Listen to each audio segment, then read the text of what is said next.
to what we had.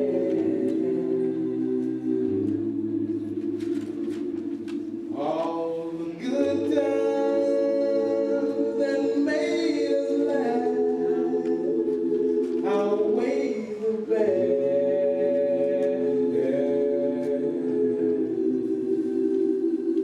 I thought we'd get to see forever. My name is Taze-Shepard, and I'm running for Congress. And I want to tell you two things about me. One is, I'm a Democrat today, and I'll be a Democrat next year. Yeah!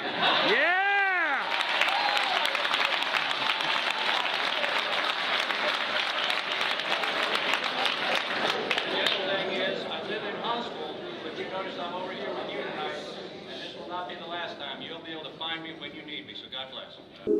But forever's gone away, 'cause it's so hard to say goodbye to yesterday.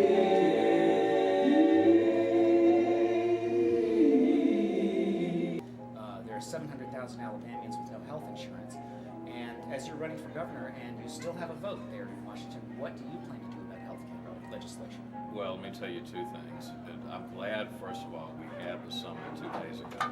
I wish, candidly, we'd had the summit 1 year ago. It was interesting. You had something you often don't see in Washington, D.C. You had a serious, sober conversation about public policy. And whatever you think of the different points of view that were expressed in that conversation, I think it actually made the American political process look more esteemed than it usually does. I've cast a vote already on the House bill. The reality is that while there have been changes made, ultimately, this is my criticism of the process in Washington, D.C. We have a large 3,000-page plus overhaul of the way that we finance and administer health care in this country. There is no question that we have to fix parts of the healthcare system. We have to scrap other parts of the healthcare system altogether to make it more efficient.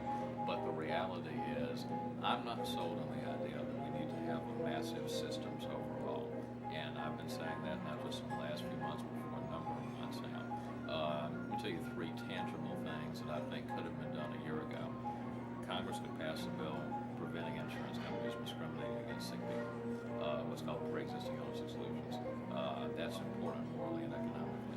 Second of all, Congress could say to low-income individuals, we're going to give you subsidies so that you can purchase health insurance. Third of all, Congress could expand Medicaid. Now we can give you a fourth. Congress could go to small businesses who are struggling to provide health care and say, we're going to give you some tax credits, make it easier for you to do that. If all four of those things had been put on the table, say in March and April of 2009, I think they would have passed with virtually universal Democratic support and would have even gotten some bipartisan support. There was momentum a year ago. S-chip had just been reauthorized and strengthened. There was momentum at that time, but I think the choice was made that frankly has proven unwise. It was a choice to try to do a dramatic overhaul of the whole way that we finance and administer health care.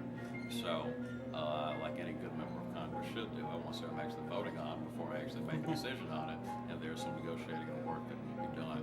But frankly, I wish that we had taken a very different approach in Washington, D.C. I look forward, obviously, to seeing what happens in the next several weeks. All right, and very quickly, what is your game plan for running as a Democrat in a red state? Well, you take your case to the people. You do the same thing that Representative James Fields did in Coleman. There's a wonderful article in the New York Times about him tomorrow. He's a black man and a black Democrat who won in a county where Barack Obama got 13% of the vote. And he did it by taking his case directly to the people. We're doing very well in this race. We've opened up a huge lead on the Democratic side, and we're running even with, or even a little bit ahead of, every Republican that we're being individually matched against in head-to-head matchups. For us to be doing that in what is one of the reddest states in the country presidentially says something, A, about the state being more evenly divided at the state level, but candidly it does speak to the quality of the campaign we're running. And I make one point to people, especially folks who may be in your audience. The one thing I can guarantee you what governor will never do is walk to the well in Washington, D.C. and cast a vote on a federal issue.